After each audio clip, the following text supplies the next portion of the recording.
high and tight pigtails. Thanks, dude. Mm-hmm. Trying something new. They're way up there. It's cute. Yeah. I like a high piggy. I like a high up hair. I do too. I prefer a high up hair. I like a high pony. I don't care what anybody says. I wear my buns real high. I just like it better. That sounds like that would be so. I wear my buns real high. I wear my buns real high. I wear my buns real high. I wear my buns so high that when I went and got my passport photo taken before I got my hair all cut off, they were like, this doesn't fit in the photo. And I had please take your hair down. I had to take my hair down because they were like, it's literally cut too off. High. It was too high. Yeah.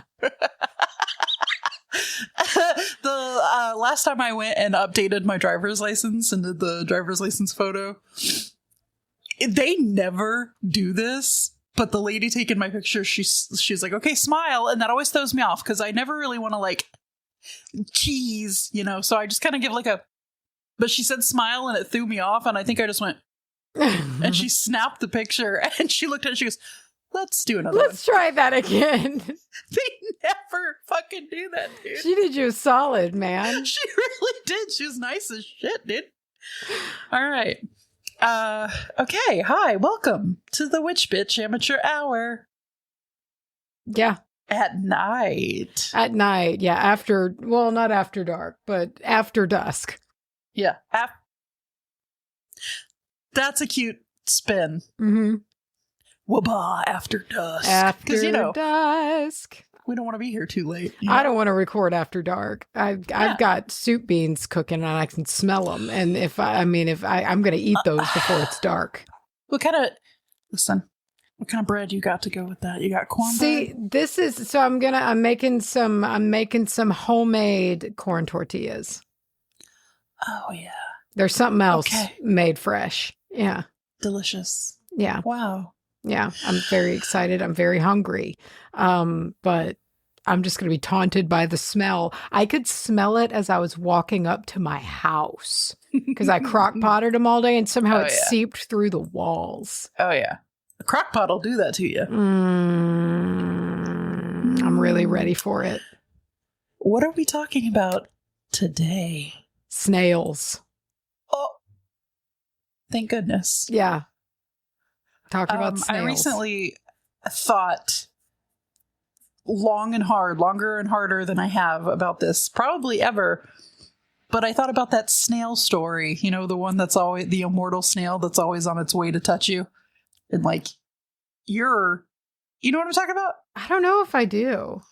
I don't know if there's a deeper context, if this comes from cultural lore somewhere, but I know it from Reddit. And it's this, and I may get some of the details wrong, but it's basically you're immortal and you can enjoy all the perks of being so. However, there is somewhere in the world a snail that is constantly beelining its way towards you. Well, what's it going to do to you? When it touches you, you both cease to exist.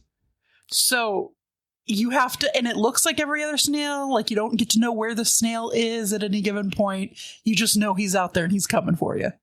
Man. So then you get into the deeper conversation of how do you, I guess you have a house on this side of the world and a house on that side of the world. That's really tricky because snails are everywhere, man.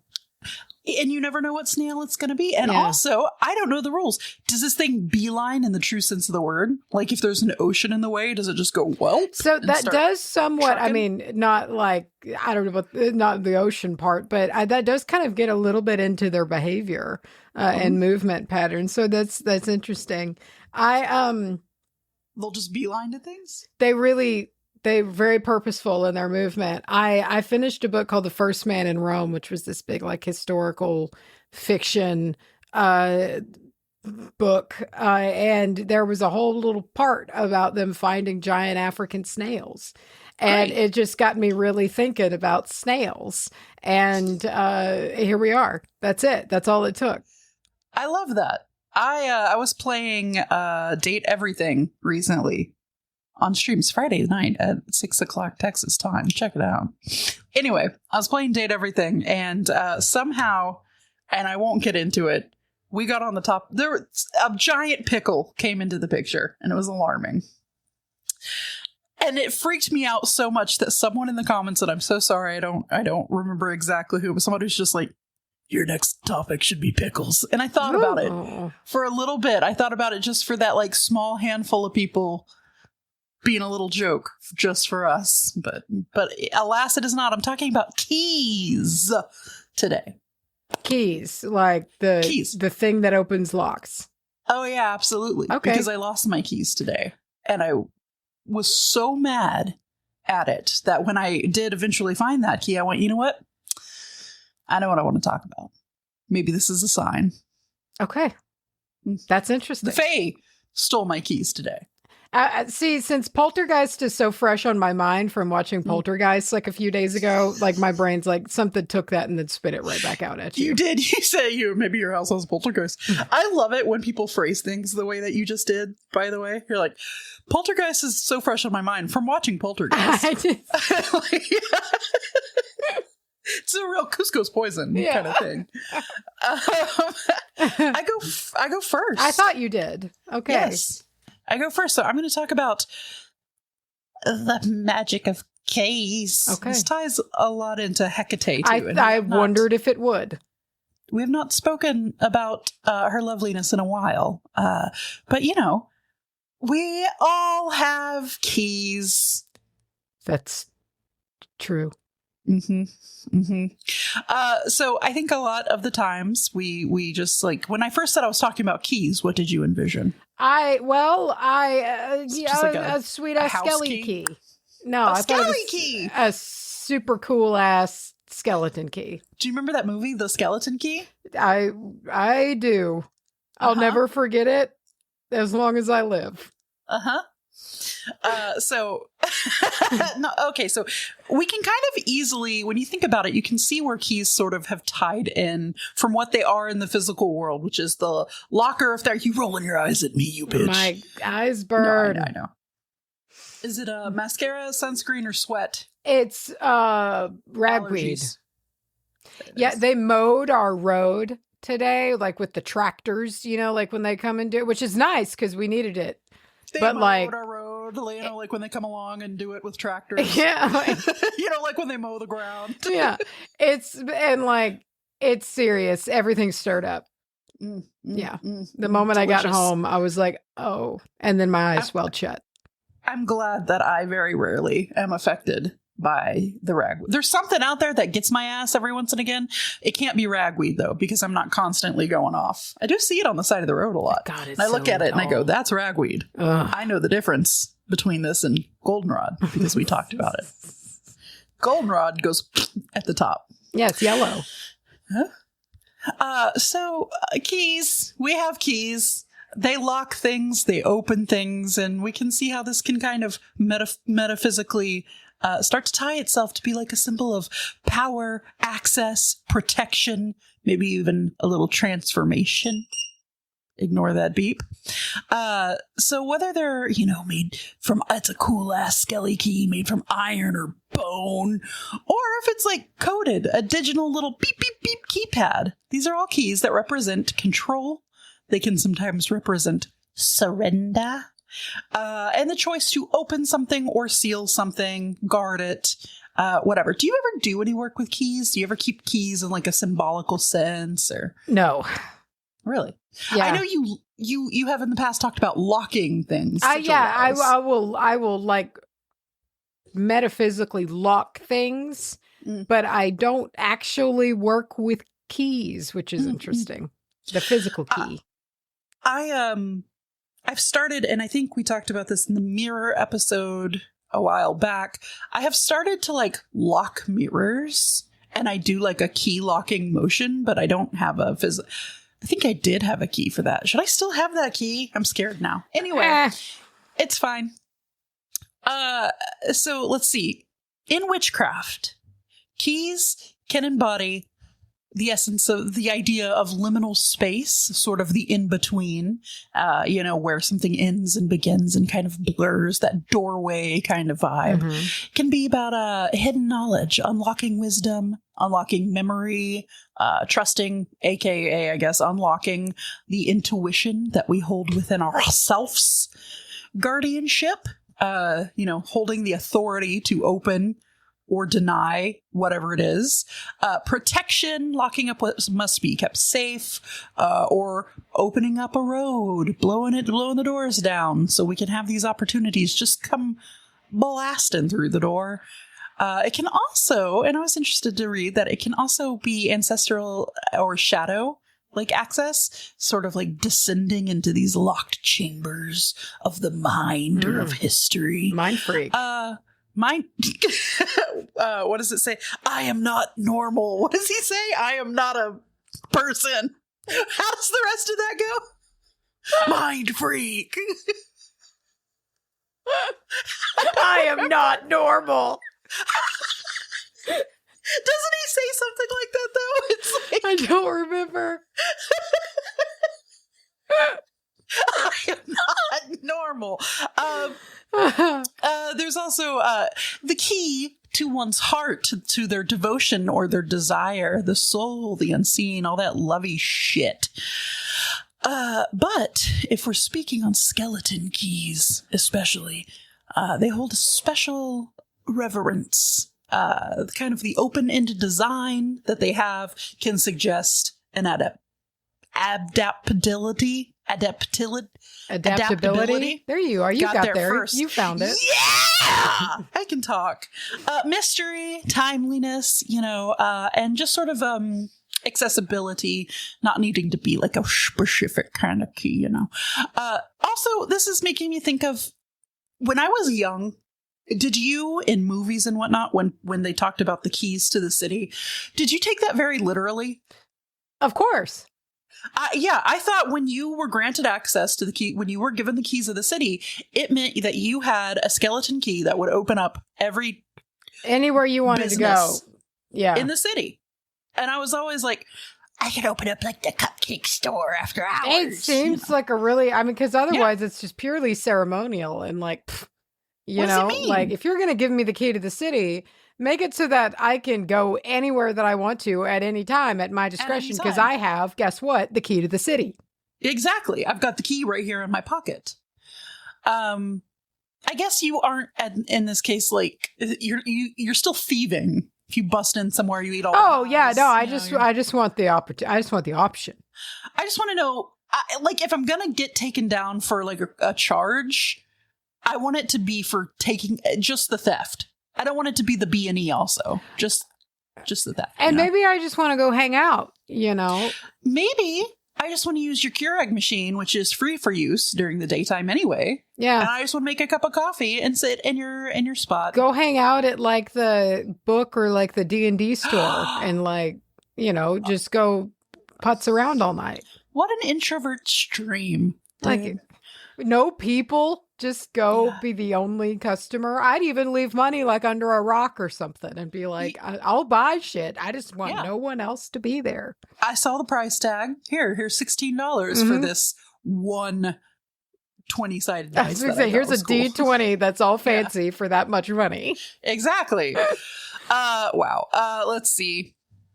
So long have keys been viewed as these openers of imagined locks, I guess, just things that separate the sacred and the profane, which is one of my favorite Smashing Pumpkins songs. Anyway, the safe from the dangerous, in ancient Egypt, they gave us the first wooden keys, and this is like thousands and thousands of years ago. They protected tomb treasures and household shrines, anything that helped accompany the soul to the afterlife.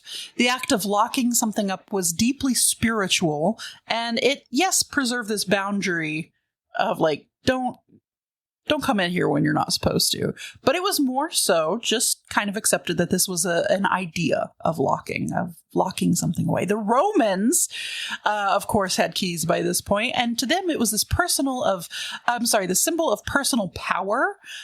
Women would wear bronze or iron keys on their belts as signs of authority within their homes, as they were the keepers of the wealth, knowledge, and lineage. I wonder what period of Rome, because there's some parts of Rome to where if the paterfamilias just said, wife, I'm going to have you executed tomorrow, he could. I'm the damn paterfamilias. Paterfamilias! Dude, reading this book to where that term was used, all I could hear it was in Clooney's voice, being like, I'm the paterfamilias. And I was like, wow, he is pretentious enough to be throwing that around. I'm a dapper Dan man.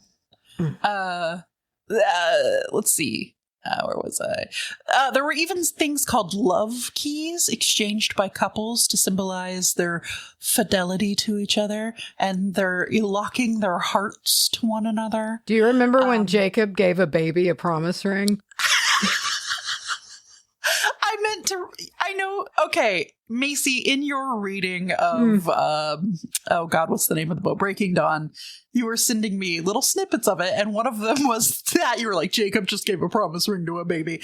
Can you please remind me how that went down? Because I think I've blocked it out. It's for Christmas. So, like, how old is the baby? Is she technically, she's like fucking 5 days old. I don't know, but like, she's the equivalent of like a 1-year-old, 2-year-old, maybe toddler at most. Granted, she's. How did they explain this? Did he say this is a promise ring? What? What did he say? No, Bella explains it to us and really does a good one, saying, "Oh no, it was a Quileute promise ring." Oh, that makes it different. She's well versed, right? Doesn't that just make it so much better? Yeah, and I'm sure she's done all the research. Yeah. She sure is this is respectful. Yeah. But no, yeah, she's a baby. And that is after you get a whole section of a chapter where Quinn, whatever his fucking name is on a date with a 3-year-old. I remember they go to the beach, don't they? Yeah, they were on the beach. Yeah, isn't that when Bella's like, isn't this weird? And he's like, no, that's the first weird. Book. It continues on, and it's just the two wolves being like, this is not weird at all. And you even, I'm not going to go into friend. It. Then I'll be her protector, and one day I'll be her perfect lover. Because like Jacob even says like, Quill, how about you like date girls until she grows up? And he's like, nah, bro.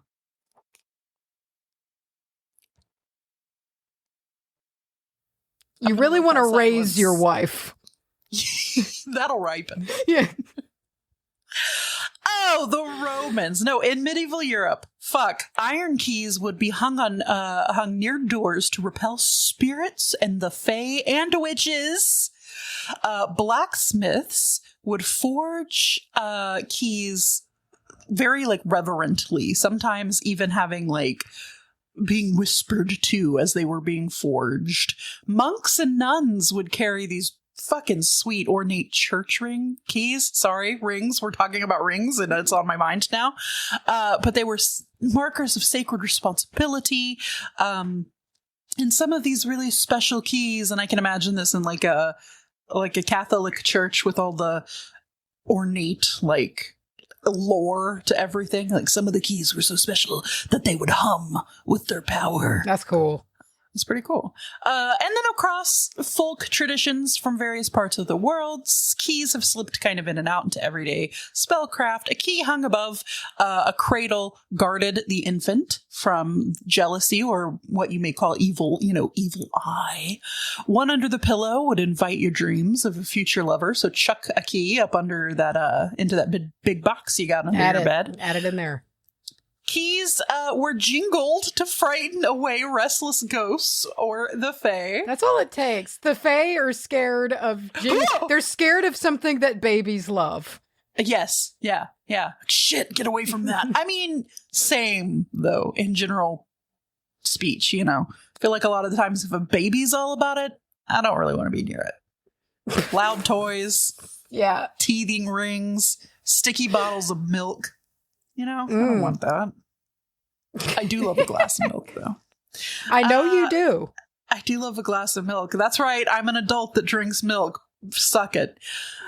So today, this lingers when, we speak about the key to happiness or key ideas or key moments in our life. So this is kind of slept into our subconscious. I meant slipped into our subconscious. It works. Good enough. It works. So in magic, the power of the key lies mostly in its movement, the turning of the key, the tuning of energy, the kind of the hinging or unhinging between whatever it is we're trying to lock up or release. Keys can, as they say, unlock unlock energetic blockages, insight, or opportunity. You really broke me with the promise ring. I feel like half your mind is still there in that conversation. It's not going away until I really think it through.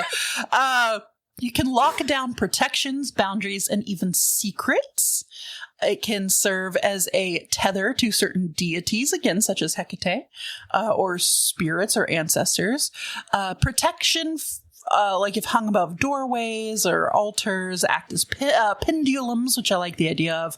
And they can even be charmed and carried with us as spells. I like the idea of perhaps charming your car key to, I don't know, not get lost. Why not? Or protect you as you drive, something like that. So I have some ideas for you and how we can work with this key magic today. Protection. And I'm stealing right from the past here with just charge that bad boy with protection and hang it above your doorway. We can also pass a key through candle flame while setting the intentions to clear the path ahead. So you're burning away obstacles. In shadow work, if one holds a key during meditation, it is said to help unlock the hidden chambers within yourself.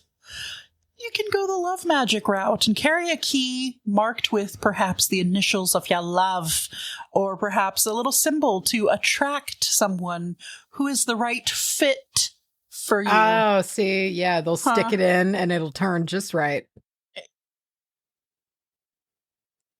Gross. I hate that. Divination. It'll be like a key lock. When you pick a lock, you have to have the two, and you have to get them just right to pick the lock. And it's like a little DP situation. There you go. Divination. Rest a key atop your tarot deck or other divination tools to help maybe unlock clear messages. In spirit work, in dream work, sleep with the key under your pillow to invite prophetic dreams or other things to unlock maybe hidden meanings within yourself. Or if you want to interpret your dreams, maybe use that key energy to help, unlock the meaning. If you're someone like me who's what could that possibly mean? Because I know dreams are supposed to mean things, and sure, sometimes they're pretty on the nose. I'm really bad about anytime I've ever gotten a new job. I have dreams where I'm fucking the job up. Oh yeah, man. Or I have the dream that I'm back in high school and they're like, Charlye, you actually have to take another year of high school. You never graduated. I have naked high school dreams all the time. It's so wild. I wake up and I'm like, I'm almost 40 years old. Yeah. They're the only dreams I ever have, but I'm always naked in them. That is so... And I know that I'm naked. That. Sure. Because I can see my tits. And I'm just aware of it. And it's weird. Is everyone else aware, or is this just a you thing? You're like, oh shit, I'm naked. I don't really care that much, and nobody else really cares either. I don't know what the point is. It's one of your favorite colors. I guess it's just, and I do sometimes in dreams be like, man, nobody else is naked, but I don't delve much deeper into that. Man, it's kind of weird. I'm the only one who's naked today. Everybody else is like, why is there a 30-something-year-old naked woman in our classroom? Call the police. So when I say keys, I mean, of course, the physical object, but even digital keys or passwords on your computer, encryption codes, whatever, hold the same kind of current of magic, this unlocking. Anyone who's interested in, and I would love to speak to you, anyone who's interested in like techno witchcraft, cyber witch, because I know you're out there. I would love to know what that means. Write us, please. They kind of guard our modern threshold, our privacy, our sacred space within the digital realm, right? You got to protect your Second Life account and all that. Did you ever go in on Second Life? No. I tried. I don't know if it was because I had a Mac or whatever, but I got about as far as the little area where they're trying to teach you how to do it, and everyone's there just jumping because they're learning the controls. And then that was about it. I don't even know what that is. It was basically The Sims Online. Oh, before it was, you created a character and you could go in, and now they have all kinds of versions of this, like where you can go in, but you could have like a job. And like you'd get like a house. It was Second Life. It was your Second Life, you know. And it was very lampooned at the time, to be like, oh, you're gonna get off your real job and go home and go do your fake job and clean your fake house, and then The Sims came out and blew everybody's dicks away. Yeah, wrecked any other chance of success for anyone else. Oh, The Sims. I hope Paralife takes you down. Anyway, whoa. Let's talk about there's a real contender for the life simulator genre for the first time in a long time. And The Sims, or I guess EA, just did a real dumb move. Well, EA did a dumb move. Oh yeah, they sold to some real bad people. Surprised that they did something stupid. Yeah. Can you imagine? No. So a lot of people are kind of like, this is over. We're out. Let's talk about Hecate. She who holds the case. So, along other deities of threshold and like, what's the word? Liminal spaces, doorways, whether literal or not. Hecate governs these kind of crossroad areas. In the ancient world, a lot of times her image would stand next to three-way crossroads. She'd have the two torches, she'd have a key, of course, the little black dogs that she is so fond of. And that key was oftentimes not decorative. It was the key of order, unlocking passageways between worlds and dimensions. And in old hymns, she was the cosmic midwife who opens the doorway for souls. In the, I am so sorry, Chaladian oracles, Chaladian, I'm not so sure. She guards the secret cave where if you are to accept her key, whether in dream or in ritual or just, an idea, you are accepting a call to transformation. And she decides who is ready to pass through and who must wait. Her omens often appear through snakes, representing transformation, dogs, particularly black dogs, as we've talked about, garlic, and the literal finding or losing of keys at powerful moments. So I'm going to take that to mean when I lost my keys today and flipped the hell out. Perhaps this is moving into a transformative period. Who knows? But, it's never random when you're handed a key from Hecate. There are other spirits, deities that are associated with key and key bearing and key holding. So we have, I'm so sorry again, Janus, Janus, Roman, the god of transitions, who apparently has two faces, one for past and one for future. Saint Peter, the keeper of Heaven's Gate, will hold gold and silver keys. Ganesh, the opener of roads. I was wondering if obstacles, if they were going to show up in here. Yeah, the key to wisdom and beginnings. Then we have Berkta or Walpurga, who are guiding souls. And they have golden keys of safe passage. There's Macy, help me with this one. Portunus, the Roman. It's Roman. I don't know. Portunus, the god of ports. And they hold the keys to trade. Okay, you mean the ports that ship? I was like, port wine varieties, but you mean the ships, the ports, the where the trade and the commerce is. Yes. Yeah. Port wine, though. I don't know why I thought of port wine immediately over ports. Now, port wine is a sweet wine, yeah? I can't drink it's like port a dessert. wine. Yeah, it's strong, It's but because it's sweet.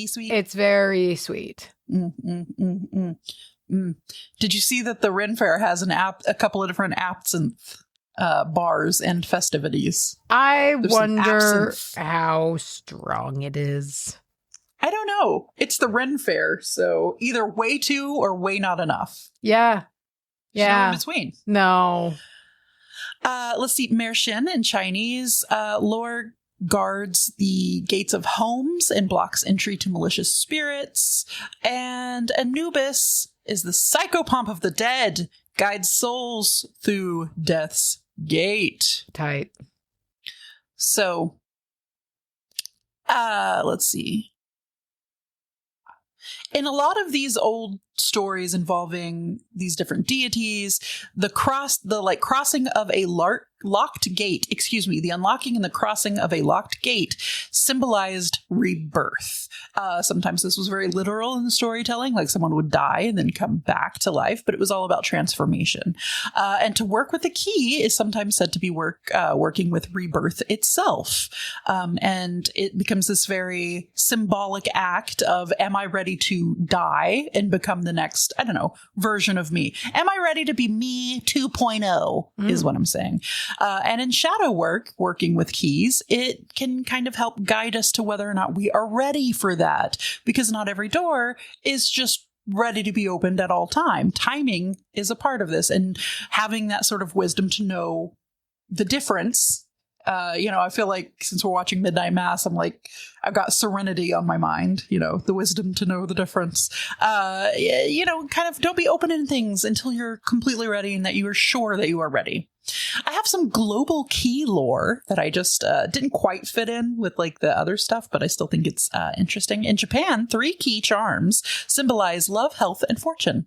In West Africa, brass keys, and typically worn as ritual jewelry, represents ancestral power. In Ireland, carrying an old key from a deserted home invites the good folk to guard over your new one. That's neat.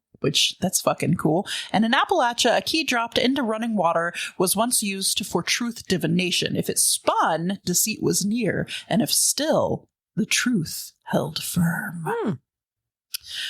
So some practical pieces, some practical junk for you if you want to use key magic in this modern day. When you're picking up keys from thrift stores and whatnot, consider cleansing them. Of course, with any kind of antique, you want to be careful of how you do it so you don't ruin it. But I'm also talking the smoke and the energetic cleansing. Keys kind of hold on to a lot, kind of like mirrors, depending on what doors were locked or unlocked. Maybe you don't want that energy exactly, so be sure to cleanse your keys. Charge them in the moonlight or perhaps anoint them with sacred oil. Also, assigning different keys to different purposes. You could have your one big skelly master key and that unlocks things, but if you want something to be you are the key that I use to lock my secrets up, perhaps assigning it that job and that job only seems pretty important, Ooh, or unlocking secrets from others. Whoa. How would that work? I don't know. Maybe in a truth-telling spell? I don't know, man. That's nice. Incorporate the keys into your witch ladders, your charm packs, jewelry, things like that. And don't forget about them digital codes. Our passwords, the little beep beep doorways, also count as an extension into our magical workings and keeping things locked up, safe, and tight, or blown open and spilling out everywhere. Either one. What? I give you a key right now. It's clean. It's clear. And I'm you have to use this for something right now. What are you doing? I like the hanging it over the doorway. I do too. Yeah. Fan of that. I also like the idea of keeping one near things that I might want to have you know, the first thing that popped in mind was like a diary. I don't keep a diary, but like if I did, you know, maybe keeping like a key nearby, taping it to the front, you know, I don't know. I just feel like that would also be like, and then if anybody comes, you know, in your space and they see it and they're like, oh shit, here's the key. And then they try to open it with the key and it doesn't work because it's not a physical lock. It's an electrical lock. Okay. I mean, emotional, magical. I knew what you meant. You did. And I think we've reached the end of my brain's power. And we've certainly reached the end of my tongue's power. So I pass the torch to you. Snails. Tell me about snails. I'm going to, as I do, Google pictures of snails as you talk. They're cute, man. They're little cuties. Guess what they are? Shelled gastropods. That's what a snail is. Are you going to tell me the difference between a snail and a slug? Kinda. Yeah. Because I don't love slugs, but I like snails. Same. I agree. So the life expectancy of snails in the wild, on average, is about 3 to 7 years, which is longer than I expected. Yeah, they're somewhat long-lived. In captivity, some have lived up to 15 years or more. They can live a long time. Are we talking those big fuck-off I think the bigger the snail, the longer the life. So in North America alone, there are 500 the puffier the sweater, species. The more gangster it is. Sorry. Turtleneck and chain. You just immediately apologize. Sorry. I'm sorry. So sorry. 500 species of snail in North America. Jeez. Native. So there's a bunch. So. Oh, some are real cute and some are real gross. Yeah. So, and there's also land snails and sea snails, which there's a whole, you know. So, all right. Gastropoda is like. Sounds fake. They have the coiled shell that is large enough for the animal to suck itself into. And if you've ever found a snail, it's got like a little door. It doesn't really have a door like a turtle nest, but you'll just see it all sucked up in there. It squeezes all up in its shell. No, so these are not like born with a shell. These they are. It's very interesting. Okay. So the word snail generally is used for both land and sea snails and freshwater snails. They got that little shell, little spiral shell. It's a snail. So there's a lot of questions about the evolutionary process of snails, because they have been around for a long ass time, to the tune of 550 million years ago. Christ. Long ago. And that's led to a really wide diversification of snails, and they've adapted to a whole shit pile of different environments. They're these are all over the place. Yeah, some of them get real big. Yeah, they're real big. Now, gastropods that naturally lack a shell are generally called slugs. Oh. Now, as a fun little side note, land snails that only have a very small shell that they cannot suck up into are called semi-slugs. Hell yeah. So a slug is a snail without a shell. A slug is a gastropod. Be easy on me. But a snail is a gastropod with a shell. I think. So they do not undergo metamorphosis after hatching. They hatch as tiny adults looking, little tiny minis.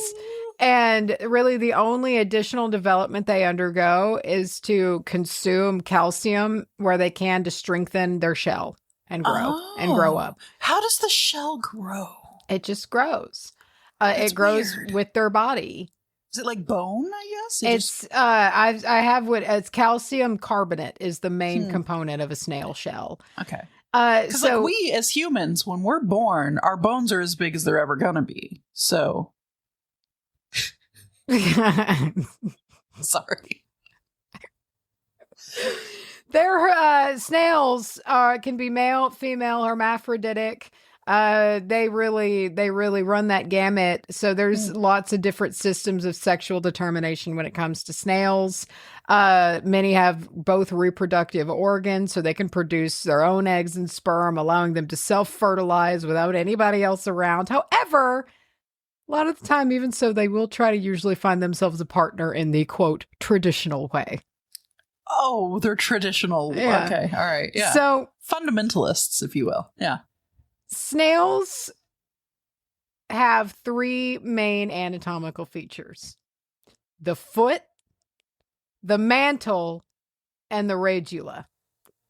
So the foot, like mollusks have, their foot tongue thing. So it is a muscular organ that gastropods use for movement.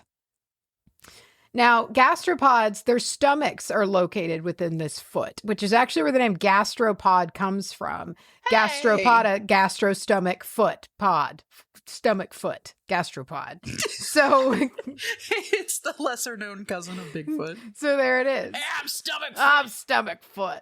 And give me a cigarette. Both land and sea snails travel by contracting this foot muscle, basically to like upset the mucus layer beneath them that they've created into like movement. It's a whole I'm thing. Trying to see the magic in all of God's creatures right now. They slime.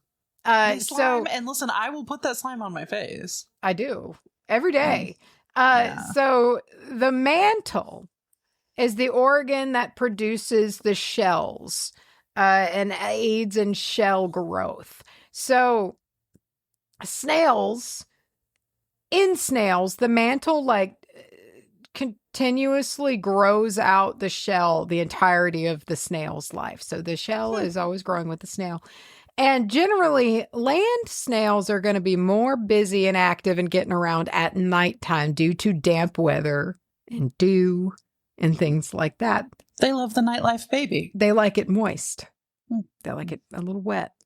Now, moist doesn't bother me, but wet does. They like that wet. And so their movement, in order to move, they've got to have mucus, which is mostly composed of water. Now, mucus also is important in their eating process, from transporting food, like to their mouth, from gill to mouth. I don't really know what that means. I don't know what their gills are, but I guess like for really sea snails, maybe. I don't know. Gill them out. It's all in there. Gills, I gilled them out. And now the mucus, though, is very important in helping protect their soft little footy bodies from the terrain. So that mucus slime is kind of how they can glide over the terrain and move without getting torn up by it. So the slime is like a barrier. Now, because I know if you throw out some of that, like, what is it, diatremaceous? Oh, yeah, they do not like DE. Yeah. No. It rips up their little belly feet. It's not good for the snail. Yeah.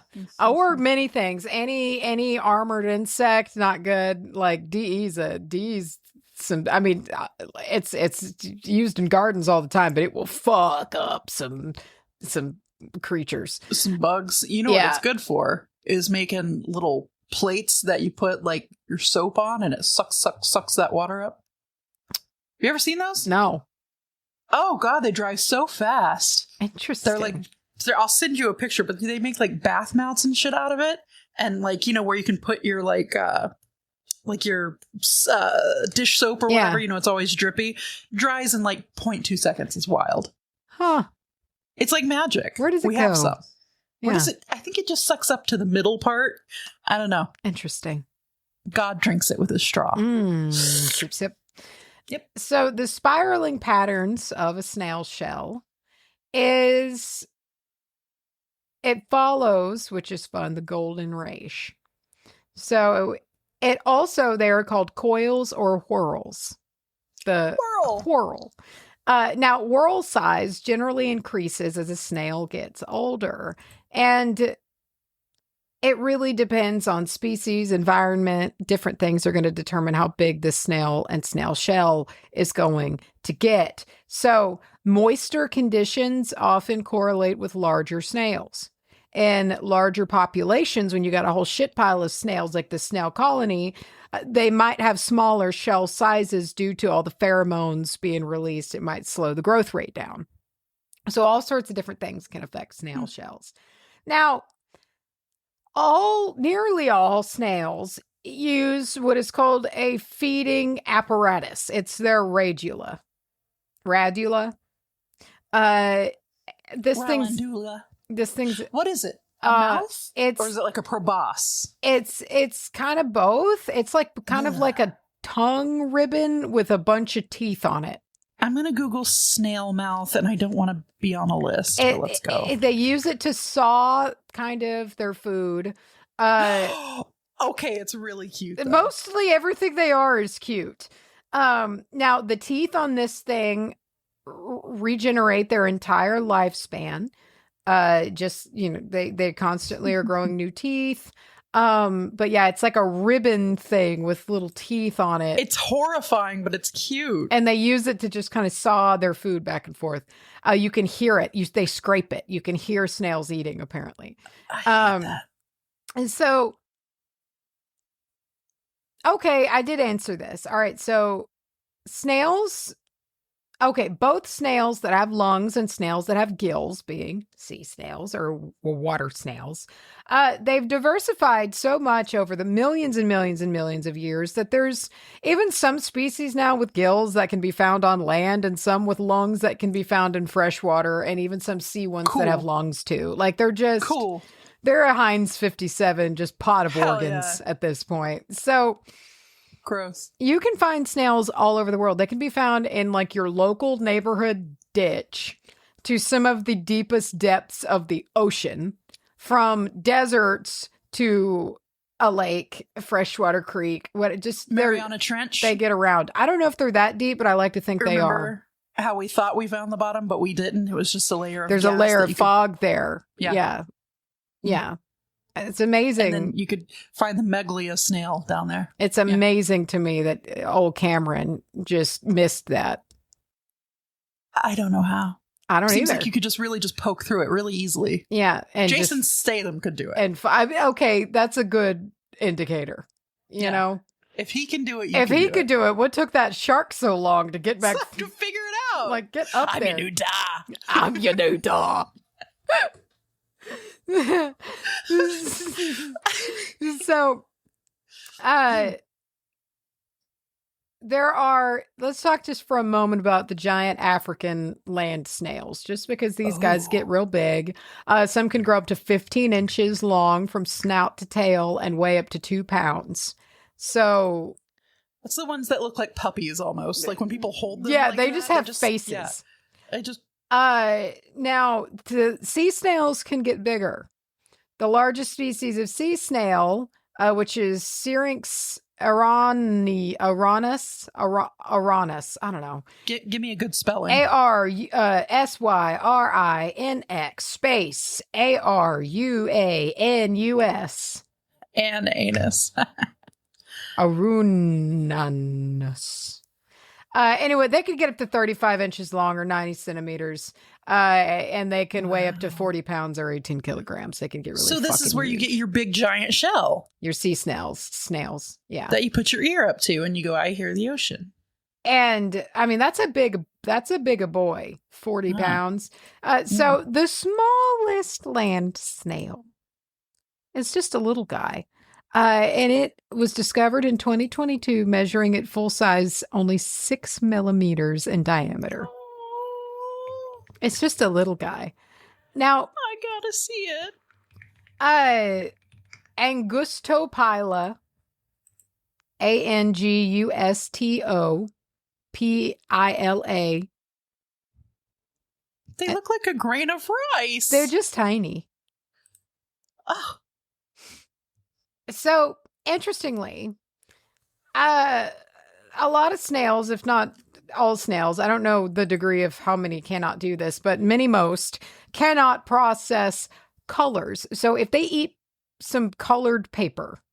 Okay. Their little poops will be the same color of the paper that they ate because they can't process the color. That's the cutest thing I've ever heard. Yeah, so they have little rainbow poops. Most are herbivores. However, some are omnivores, and there's some carnivores in there too, you know. Hell yeah. Now, many people believe that snails feed exclusively on plants, but that's not the case. So there are some. Oh, sorry, this was the same one. Yeah, they'll eat whatever depending on the species. And they're going to eat whatever it takes to make sure they get the nutrients necessary to have that hard, healthy shell. They need that calcium. They need to grow that shell. It's their safety net. So humans have eaten snails for a very, very, very, very, very, very long time. They're very common in gastronomy around the world. We all likely know about escargot. And there's you got to be careful, however. Really? So... Is this like a pufferfish nigiri thing? Some snails can harbor parasites that can really fuck you up once they get into the body. Now, I don't know like which oysters. Ones. You can get real fucked up by it, you know? And so, therefore, handling land snails, especially a wild snail, you should really avoid proper hygiene precautions there because, like, I don't know, you could get fucking meningitis, among other things. That's serious. Yeah, it's like that meningitis is so scary. Yeah. Whoa. Now, the speed of snails, on average, is about so slow that if they moved without stopping, it would take more than a week to complete 1 kilometer. Oh, poor babies. Yeah, they're really slow. Oh, they're really, really, really slow. Can you imagine dragging your little wet body across the ground? They just don't. They're not in a hurry. Now, while they are slow, they can produce fast. So a single garden snail can have up to 430 hatchlings in a year. This is why they can get out of control. Snails can become a big garden pest. Dude, you ever had an aquarium? I've not, but I've seen people with aquarium snails. They're a huge problem. Because their eggs just hide in shit that you buy, or in the water that you get to see. And then you get snails. To get a snail, but you just get snails. And the only thing you can do is just sort of get rid of the snails. I remember watching a video of this farm that was it was all self-sustainable. It was a working ecosystem. They had made this farm. Australian guy? No, it was not self-sufficient me. Self-sufficient me. This was, and so they had an infestation of garden snails. And they also, in a separate part of their little farm, had a little pond with ducks in it. And they just led all of the ducks over to the garden. And it just showed all of these ducks just tossing these snails back. They just go crazy. Oh, dude, they were just picking them snails off. Good day. Those ducks lived that day. Yeah. The snails, not so much. That was a pretty snails shit day, for sure died. Yeah. Yeah. It's like an Attack on Titan level, destruction. But eating big time for them ducks. So good for them. Snails are very strong. They can lift up to 10 times their body weight in a vertical position. So those big fuck off snails could lift a toddler? Sure. Whoa. Yeah. People are toddlers are getting snatched. Yeah, and that's a fact. You'll catch them for sure. Oh yeah, they're not going to run away. Still spooky. They also cannot hear really, and they can see okay with their little eyeballs on the top of their little eyeball stalks, which are actually called tentacles. Those are tentacles. I'll never call them that. That's awful. They're stalks. Yeah, they're stalks. So interestingly, they can feel their shell. It's like a turtle. They can feel it. So you don't need to paint their shell or anything like that or mess with their shell, mark on it, put anything on it. Hot glue shit to it. Don't do it because it will drive them crazy. They will injure themselves trying to scrape it off. It drives them. It's just not good. So don't fuck with their shells. They're not like hermit crabs. Like this is a part of their body that they feel everything on. Did you ever get a hermit crab? No, I didn't. They scared the hell out of me. I was obsessed. I remember your hermit crabs. Oh yeah, they died. They scared me. I didn't like it. Yeah. Did I chase you with them or something? No, I don't think you did. Taken them out and been like, but I just remember them in their little container, and I was just like, I don't get it. Well, do you remember in the 90s and early 2000s? Oh, everybody had a hermit go crab. Anywhere. Yeah, you could just go get one. It's just big cases of them. Yeah. You just pick them out. Yeah. It's nope. Now this was a line directly just from Reddit that was explained it so succinctly that I just had to put it in there. When snails do sexy time, they slice each other with their love darts. I didn't look into it any further, but I was just like, yeah, okay. That's all you need to know. Okay. So you can occasionally find snails with the spiral formed in the other direction, like the reverse. And these are very rare, and they are called snail kings. Hell yes, they are. Yeah. Oh. So it's just like a different one or different direction. Now, this is my favorite fact of today's entire episode. Apparently, snails will use each other's mucus-y snail trails to move faster. So they'll drift, kind of, or like draft, whatever it's called. Like, and so they'll like find, especially when they're looking for mates. So they'll like get on that trail and just cruise. Yeah. So what's the deja vu? Yeah. It's so cute. I'm just picturing them motoring. Just getting on that and just going for it. You're going real slow, and then you find your way into a stream, and you're just woo. Yeah, it's like a lazy river. Oh boy! So snails can sense sources of food from a decent amount away for their size, several meters, which for a little snail is far, and they will move, quote, purposefully towards it. They cruise. They're cruising right towards it. It will smell, like, for instance, like the example, like they'll smell lettuce from like a good ways away, and they will just cruise towards that lettuce.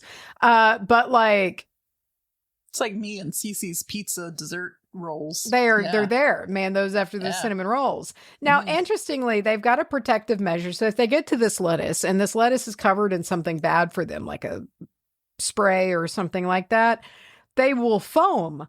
And this is like a method of protection. Like they'll foam up and like, but not necessarily die always, but like kind of like wash their own mouths out with soap, it sounds like. Oh, so like if something gross hits on you, you just go and you expel a bunch of liquid. I think that's what's going on. They foam up. Yeah. I have to ask about the salt thing. It will kill a snail. Okay, so that's not I was hoping you were going to be like, so anytime, if you've ever seen salt put on they're just expelling it off and they're fine. It's like slugs. Great. Yeah. So it's a terrible death. If you've got to eradicate snails, don't do it like that. So let's get into the metaphysical here. They are a symbol of harmony. They do have that golden race all spiraled up on the harmony and understanding. So, there's that balance there, that perfect ratio found all throughout the fucking cosmos. And so here it is in this little snail. So there's a lot of powerful meaning in that. Also, patience. They take their time. They just cruise slowly. So slowly. Annoyingly so. But they don't look bothered. Yeah. No. They've just got their little eye stalks up. To some lettuce. Yeah. Like, I just feel like they're just pleased to be sliming. You're ready to go slice somebody with your love dart. Yeah. Which I can only think of lick my love pump every time I read slice with love dart. What is that from? Spinal Tap. Right. Yes. So it's called Lick My Love Pump. What's wrong with being sexy? What's wrong with being sexy? Just 2 words. Shit sandwich. So, symbol of protection. Unsurprisingly, they can retreat on up into their shells. And so with that, you have this strong calcium carbonate barrier that they can set, boundary even, because they are tied to setting boundaries.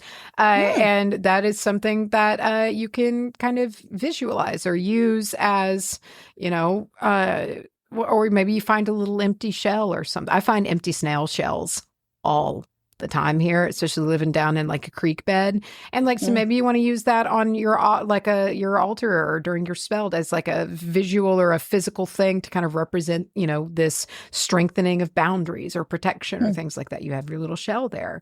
They also symbolize perseverance. They are slow, but they're direct. It's a real journey before destination thing. Like they're not seemingly that concerned. Like they're concerned about getting there, but like the journey, they're fine with it. They're just going to scoot. Sure. Until they arrive. And I'm sure to them, it's all relative, They're just moving normal. Slow. No. They're just, And they look at us and they go, whoa. Look how fast. They probably judge us. They're like, where are you going in such a hurry? Like you should just really slow down and enjoy the scenery. I see. They're going to get to the lettuce before me. I would worry, but they don't seem to. But as a snail, I would worry about that. That literally anything else is going to get to the lettuce before me. I need to get to that lettuce first. It's very important. But they're fine with it. So they are also, they could be associated with appreciating the simple things in life. A quiet, simple existence. Like Bilbo. Kind of. I mean, he kind of deliberately unsimpled his existence. With a simple life. But I would say like most hobbits. Sure. It's just like that one pick and wax out of his ear all the time. That's just all that he does. Ooh. Do you remember that? Do you remember the Do you remember Sharky? I just gotta want to. Oh my God! Yes. I just don't hardly retain that. Why was his name Sharky? Tolkien explained. Sometimes he's so out of pocket. Sharky. What I know, it rattled me, dude. Sharky? Sharky. And like knowing who Sharky really is, they just sat there and they're like, oh, yeah, I'm gonna be fucking Sharky. Sharky. Yeah. Okay. Dumb. Also tied to mindfulness. This kind of goes into appreciating the simple things or a quiet life. There we are again. Reprisal. I am not normal. I'm not normal. Keep going. I'm going to be Googling the lyrics to Mind Freak. Please do, because I can hear the melody in my head, but I can't remember. They're also tied to duality or a non-binary nature because of their so I guess it depends on some snails, but because many are not limited to one specific, mode of organ or of reproduction, or they're kind of whatever. So there are ties to, non-binary nature or nature of duality, kind of depending. It's kind of 2 very different things, I feel like. Sure. But seems whichever open-ended. one. Yeah. So they are also tied to longevity. They've been around for a very long time. Millions and millions and millions of years. And considering that they're like a mollusk or whatever, like they live a long time. And they just kind of have their little existence and also development. They are ready or they hatch grown. And they continue though to like develop from there. Get like a little, and then they just grow. Or toadlet. Well, that's a metamorphosis. You got a tadpole. Then a froglet. Then a froglet and a toadlet. Yeah. Yeah.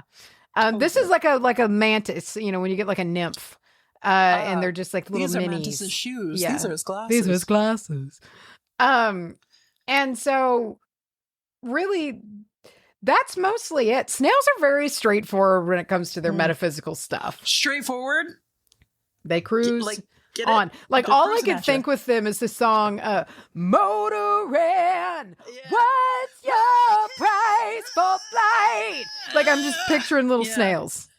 Oh, cute little snail band. Yeah. We got the notice playing music on our Zoom. Wow. So that's snails. That's snails. Gorge. I love them. They're cute. I want one above my doorway. Just Now. Just sliming. Just sliming. Well, I meant more like a shell, but I guess a live one too. Yeah. Leaving a little Can glisteny trail for you. I don't want to talk about snail trail. Can I delight you with a reading of Mind Freak Season 1 theme? Yes. Okay. Are you ready? It starts out, are you ready? Of course it does. These powers bleed your tears. The darkness calls your name. I'm stealing down your ears. There's pleasure in this pain. Don't think you are alone, 'cause soon I think you'll find I am the voice you hear screaming inside your mind. I've got to touch your mind. I hypnotize. I am the mind freak. Mind freak. There is no reality. That's what it is. There is no reality. Not I am not normal. I gotta say, that's a lot more lyrics than I remembered. And also, there's so much more. He's singing this. Just this world of illusion that keeps on haunting me. I am the mind freak. Mind freak is repeated like 6 times. My ego pushes you. It's never satisfied. My will is cutting through. I see the truth inside. Don't think it's killing you, 'cause soon I think you'll find you are the voice you hear screaming inside your mind. I've got to touch your mind. I hypnotize. And then I am the mind freak. Mind freak. There is no reality. Mind freak. And then mind freak about 7 times in a row. And then it ends. Are you ready? That is long. Yeah, that's a lot. That's all I have to say about that. Uh-huh.